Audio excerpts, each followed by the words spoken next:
បងប្អូនហើយមិនភ្លៀងរាល់ថ្ងៃអញ្ចឹងអត់ដឹងធ្វើអីញ៉ាំធ្វើឆាគ្រឿងមាន់ជាមួយនឹងតកួនលាយនឹងម្ទេសផ្លោកបងប្អូន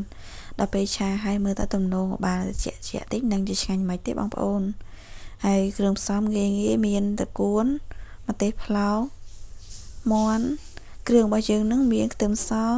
ម្ទេសស្លឹកគ្រៃស្លឹកក្រូចរំដេងល្មៀតបុកបញ្ចូលគ្នាអំពិលទុំ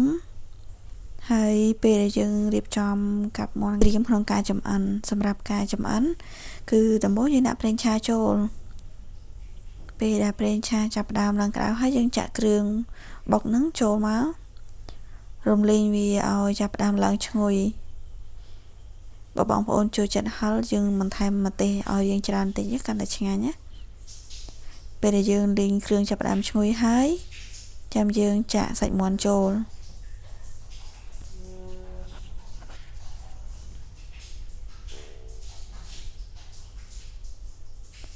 បន្ទាប់ពីយើងចាក់សាច់មាន់ចូលហើយយើងបន្ថែមគ្រឿងរបស់យើងមាន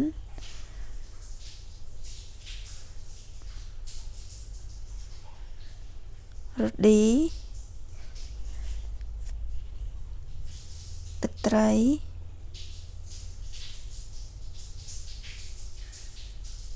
ស្ករ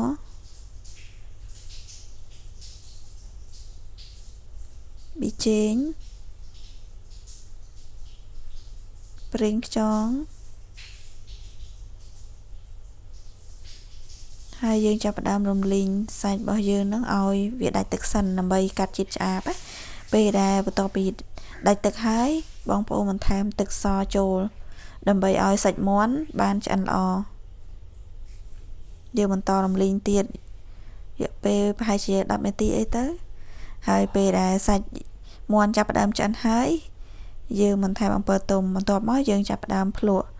តាមចំណង់ចំណូលចិត្តបងប្អូនគាត់ចូលចិត្តរៀងដិតចឹងក៏ដាក់រសជាតិរៀងដិតចឹងទៅចូលចិត្តហឹរក៏ដាក់ម្ទេសរៀងច្រើនចឹងណាបន្ទាប់មកយើងចាប់ផ្ដើមចាក់ម្ទេសផ្លោកចូលឆាវាបានបន្តិចយើងបន្ថែមតកួនយើងដាក់ចុងក្រោយគេគ្រាន់តែយើងចាប់ផ្ដើមឆាត្រឡប់វារយៈពេល1នាទីហ្នឹងបានហើយបងប្អូនយើង